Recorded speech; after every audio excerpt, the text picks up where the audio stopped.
So, big reveal in this chapter, Yamato is a woman who identifies as a man. Or to be more precise, Yamato identifies as Kozuki Oden, who is a man. I am well beyond stoked as I made a theory video about how Yamato being a woman could be possible. However, I was still very much surprised because I wasn't expecting it to be revealed this early. I also made a few other speculations in that video, which was revealed to be correct in this chapter as well. So if you haven't seen it yet, the link is in the description box below.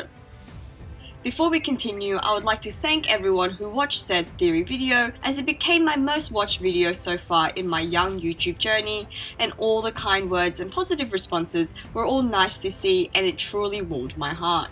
While I might have predicted Yamato's choice of gender, the response I received was a very nice surprise. So thank you for supporting this girl creating a shonen-based content. It asserted my confidence in sharing my thoughts online about my favorite series. I really appreciate it. Hello my Nakamatachi, this is Joy Girl and here's my review of chapter 984 of One Piece. Now without further ado, let's continue with our review. Bars. Oden made a big impression on Yamato, like pretty much everyone who had the pleasure of being around him, because he's a Chad lad.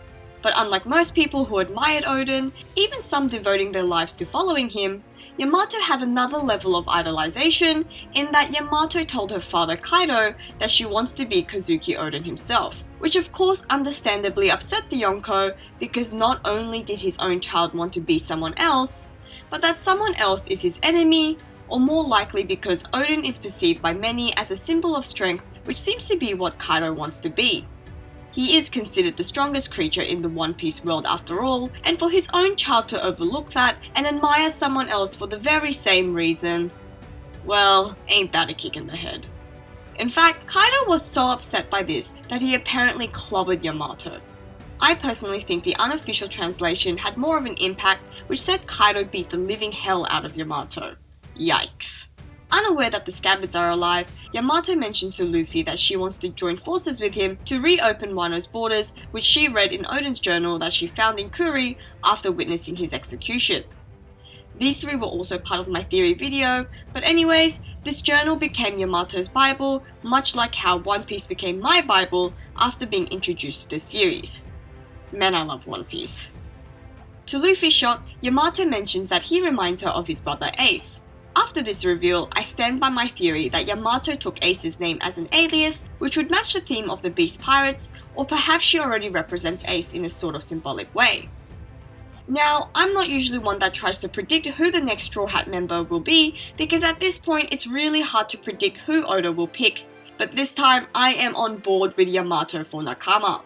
Because whilst not proof that Yamato is stronger than Luffy, seeing her seemingly block Luffy's attacks with ease without any intention of fighting back was pretty impressive to say the least.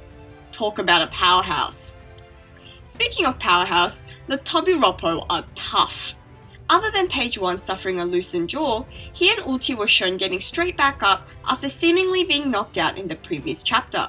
To the amazement of other Beast Pirates, the two are back to their usual selves, with Ulti showing unrequited concern for page 1, followed by her cursing Yamato, quite funnily referring to Yamato's attempt of the Thunder Bagua as Blunder Bagua. I've said it before and I'll say it again, I am really loving all the interactions between these two Tobiroppo. It's a very unique dynamic that we don't see much of in One Piece. I also have to mention that I'm really surprised by the level of maturity that page 1 has been showing, which is a contrast to his initial introduction. Back when we first met him, he had a brash and wild demeanour about him, not hesitating to destroy Flower Capital when he and Diaz Drake were tasked to look for Sangoro. In this chapter, he was the more level-headed of the duo, really prioritising capturing Yamato. It seems he really wants to carry out his tasks and prove himself, which is understandable because of how dismissive the other Tobiroppo were shown to be of him. Now, with Ulti, the reveal of Yamato, along with the potential for Black Maria, Oda is really stacking up strong female presence in this arc.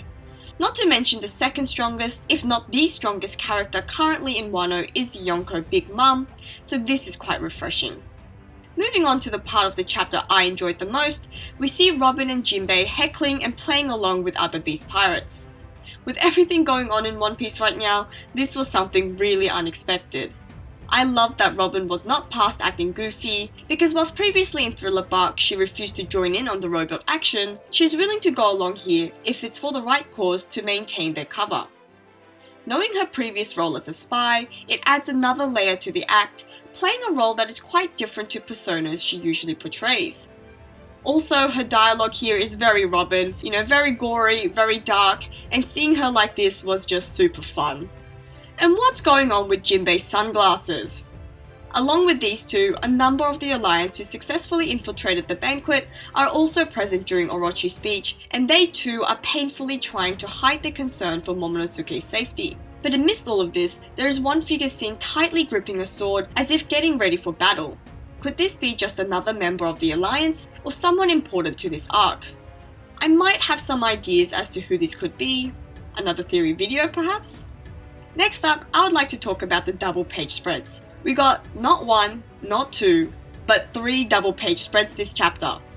Starting off, we see Law slicing a piece of rock and using his ability to teleport the Scabbards and some of the Heart Pirates to Onigashima. Speaking of Law and the Heart Pirates, Law seems to be a very good captain judging by his interactions with his crew. Giving his helmsman a pat on the back is a very nice touch, and I'm also keen to see more of the Heart Pirates, which is looking hopeful as Beppo, Shachi and Penguin all went with Law, although I'm not sure why they left Jean Bar in the Polar Tang. I mean, it seems like an odd choice to leave one of your main fighters, but maybe it's to protect the submarine, or maybe he'll come as reinforcements later. Another intriguing detail is that it is snowing when they come to the surface. It hasn't been snowing prior to this chapter, so I do wonder what this is about.